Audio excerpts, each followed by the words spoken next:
আসসালামু আলাইকুম রহমতুল্লাহি ওবরকাতুহু।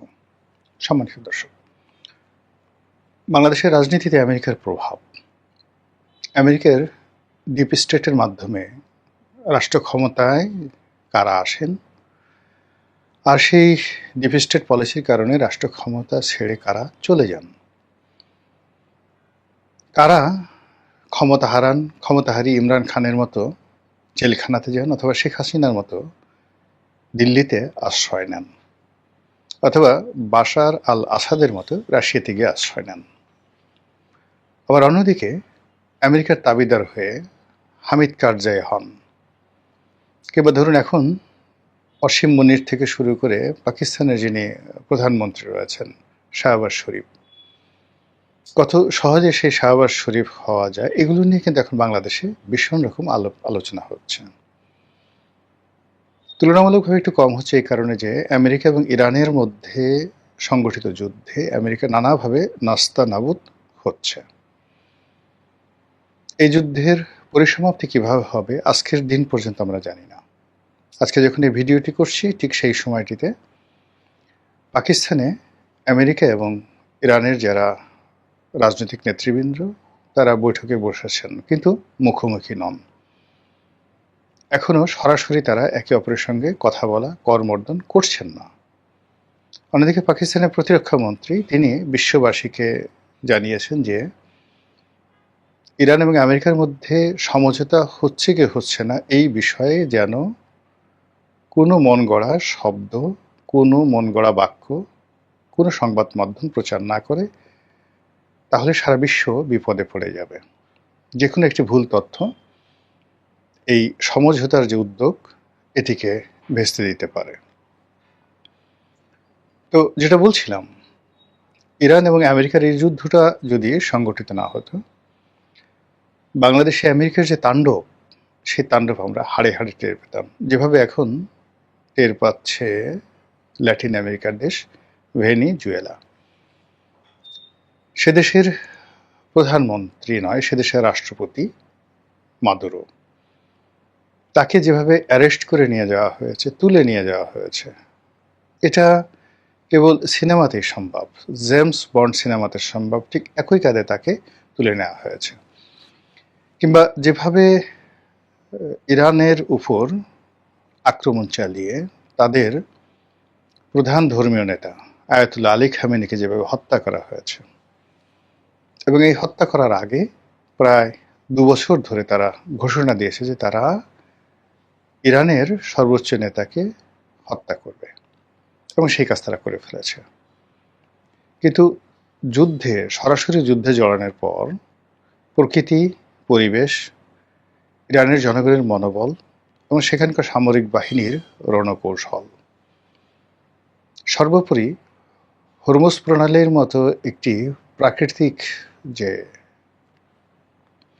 সম্পদ, বা যেটাকে বলা হয় একটা অমোঘ মারণাস্ত্র, একটি উত্তম ব্রহ্মাস্ত্র, যেটিকে আল্লাহ রাব্বুল আলামিন ইরানকে দান করেছেন।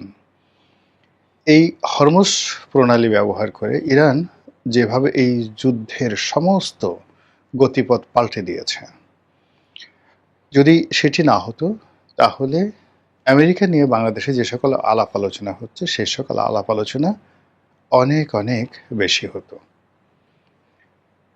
আমেরিকা যে সকল দেশকে টার্গেট করেছে, যে সকল ব্যক্তিকে টার্গেট করেছে, যে সকল রাষ্ট্র এবং সরকার প্রধানকে টার্গেট করেছে গত 70 বছরে, তারা সবাই ভ্যানিশ হয়ে গেছে। সেই দেশ সার্বভৌমত্ব সবকিছু তছনছ হয়ে গেছে। এমনকি তাদের যারা বন্ধু, দীর্ঘদিন তাদের যারা বন্ধু, কোনো কারণে তাদের যদি সন্দেহ হয় যে এই বন্ধুটি আর আগের মতো কাজ করছে না, তখন তারা সরিয়ে দেয়, যেভাবে সৌদি আরবের বাদশা ফাইসালকে তারা মেরে ফেলেছিল। তো বাংলাদেশে আমেরিকার যে দাপট, এটি আমরা আসলে প্রথম দিকে টের পাইনি। যখন আমি নিজে সংসদ সদস্য ছিলাম,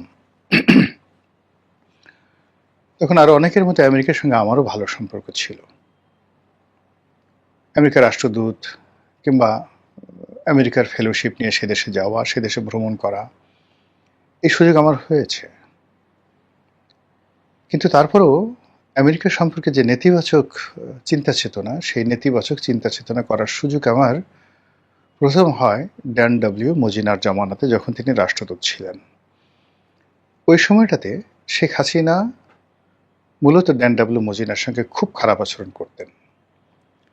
তিনি তাকে সেই কোনো সরকারি অফিসে ঢুকতে দিতেন না, এবং বাংলাদেশ সরকারের সকল কর্মকর্তা কর্মচারী, এমনকি এদেশে যারা তথাকথিত আমেরিকার এজেন্ট, তাবেদার বা ডিপ স্টেটের এজেন্ট রয়েছে, তারা সকলেই সরকারের কড়া নজরিতে ছিল যে কেউ যদি আমেরিকান রাষ্ট্রদূতের সঙ্গে দেখা সাক্ষাৎ করে, তাদের সকলের উপর শেখ হাসিনার খড়ক নেমে আসতো।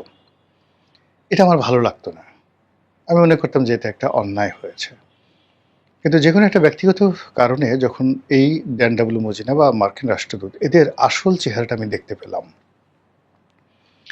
যে গণতন্ত্র বলতে তারা যা বোঝায় এটি কেবলমাত্র পাঠ্যপুস্তকে রয়েছে, এবং যখন তাদের স্বার্থের অনুকূলে আসে তখনই তারা কেবলমাত্র গণতন্ত্র রক্ষা করে বা গণতন্ত্রের পক্ষে বলে। আদারওয়াইজ তারা উত্তর কোরিয়ার প্রেসিডেন্ট কিম কিংবা ভ্লাদিমির পুতিন, এদের চাইতেও এরা যার যার অবস্থানে জঘন্য। সেটা মার্কিন রাষ্ট্রদূত, যে কোনো দেশের রাষ্ট্রদূত হন, কিংবা মার্কিন যুক্তরাষ্ট্রের প্রশাসনের একটা সিপাহী হন, পুলিশ হন, ডাজ নট ম্যাটার, সবাই ডোনাল্ড ট্রাম্প।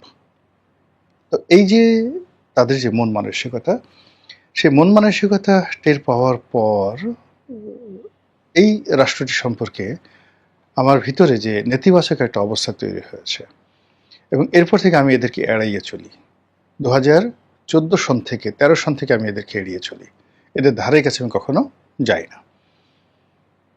এবং শেখ হাসিনা তাদের ব্যাপারে যে সিদ্ধান্তগুলো নিয়েছেন, এই কারণে সবসময় তাকে স্যালুট করেছি এবং এখনো করি। কিন্তু শেখ হাসিনা, ডক্টর মোহাম্মদ ইউনূস, প্রথম আলোর মতিউর রহমান, তারপর ডেইলি স্টারের মাহফুজ আনাম, এদের সম্পর্কে তিনি যে নেতিবাচক মনোভাব পোষণ করতেন, তাদেরকে শত্রু ভাবতেন, এটা আমার আসলে পছন্দ হতো না। আমি ওনার সামনে ওনার সমালোচনা করেছি, প্রকাশ্যে সমালোচনা করেছি, নানা রকম কথাবার্তা বলেছি। আচ্ছা, এখন 2026 সনের এই এপ্রিল মাসে আপনারা একটু বুকে হাত দিয়ে বলেন তো, যে আমেরিকার বিষয়ে, ডক্টর ইউনূসের বিষয়ে, প্রথম আলো, ডেইলি স্টারের বিষয়ে শেখ হাসিনা যে মনোভাব পোষণ করতেন, এটাকে কি আপনার এখন খুব অন্যায় বলে মনে হয়? শুধু এতটুকুই প্রশ্ন। দ্বিতীয় প্রসঙ্গে আসি। যেহেতু শেখ হাসিনা দ্বারা আমি ক্ষতিগ্রস্ত হতাম, তারপর ক্ষতিগ্রস্ত হয়েছি, সেই কারণে কি হতো, তিনি যাদেরকে অপছন্দ করতেন তাদের প্রতি আমার একটা দুর্বলতা কাজ করত। তিনি জামাতকে অপছন্দ করতেন, জামাতের ব্যাপারে আমার একটা সহানুভূতি কাজ করত। তিনি তারেক রহমান সাহেবকে ভীষণ রকম অপছন্দ করতেন। অনেকটা শেখ হাসিনার সাথে জিদ করে আমি তখন সেই তারেক রহমান সাহেব সম্পর্কে, বিএনপি সম্পর্কে পত্রপত্রিকা দেখতাম, ইতিবাচক নানা রকম কথা বলতাম। তখন আসলে আমি ছাড়া তারেক রহমান সাহেবের নাম লেখার মতো, পত্রপত্রিকায় তার নাম উচ্চারণ করবে এই ধরনের কোনো একটা লোক পুরো 2000 মানে কি বলবো 10 সন থেকে একেবারে উনি যেদিন পর্যন্ত ছিলেন একজন ছিল না। তারা রাজনীতির মঞ্চে কথাবার্তা বলতেন, কিন্তু পত্রপত্রিকা লেখায়, টেলিভিশনে এসে সব ধরনের কথাবার্তা বলা অসম্ভব ছিল। তো এই যে কথাগুলো বলেছি, তার সঙ্গে সঙ্গে আবার তিনি আমেরিকাকে যেভাবে অপমান করতেন, এটা 2014 সন পরে আমি মনে করেছি এটা সঠিক আছে, কিন্তু তার আগ পর্যন্ত আমার মনে হতো শি ইজ রং। তিনি কেন হিলারি ক্লিন্টনকে পাত্তা দিতেন না, কেন বারাক ওবামাকে পাত্তা দিতেন না, কেন জন কেরি পররাষ্ট্রমন্ত্রী তাকে পাত্তা দিতেন না, এবং আমেরিকাকে দুই চোখে দেখতে পারছেন না। আমেরিকা যখন বাংলাদেশকে, যাকে বলা হয় বাংলাদেশের উপর নিষেধাজ্ঞা দিল, তিনি তখন স্বাগত জানালেন। ড্যাম কেয়ার, যে ওরা কি করবে, র্যাবকে দিচ্ছে, পুলিশের আইজিকে দিচ্ছে, ডাজ নট ম্যাটার। সে বলে যে আমরা কেউ আমেরিকা যাব না, আমেরিকায় যাব না, আমেরিকার কোনো কিছু আমাদের দরকার নেই। তো তারপর তিনি টিকে ছিলেন। তো যখন দেখা গেল যে তার সাথে আর পেরে উঠছে না কূটনৈতিকভাবে, তাকে চাপ প্রয়োগ করে কোনো কাজ হচ্ছে না, তখনই এই যে ডিপ স্টেটের যে খেলা, সেই নির্মম খেলায় আমাদের যে কি ক্ষতি হয়ে গেছে, কি সর্বনাশ হয়ে গেছে, কি গোলামের জিনজির, দাসত্বের শৃঙ্খল আমাদের হাতে পায়ে 18 কোটি মানুষের হাতে পায়ে পুড়িয়ে দেওয়া হয়েছে। এই শৃঙ্খল থেকে কবে রক্ষা পাব? কে রক্ষা করবে?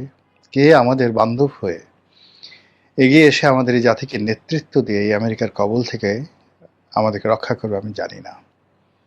তবে দিন যত যাচ্ছে ততই অন্তত আমেরিকার এই বিষয়ে শেখ হাসিনার গ্রহণযোগ্যতা, তার প্রয়োজনীয়তা মানুষ অনুভব করছে। একই সঙ্গে মানুষ বিশ্বাস করা শুরু করেছে। তিনি যখন বলতেন যে তারা আমার কাছে এই সেন্ট মার্টিন চায়, বিনিময়ে তারা আমাকে ক্ষমতায় রাখতে চায়, আমি বঙ্গবন্ধু কন্যা, আমি কখনোই এই সেন্ট মার্টিন বিক্রি করে, দেশ বিক্রি করে ক্ষমতায় থাকতে চাই না। এই কথাগুলো আমাদের কাছে মনে হতো যে তিনি নাটক করছেন, অভিনয় করছেন। কিন্তু আজকের দিনের বাস্তবতা দেখেন আমরা কোথায় দাঁড়িয়ে আছি। শেখ হাসিনা তার যে ভালো কাজ সে ভালো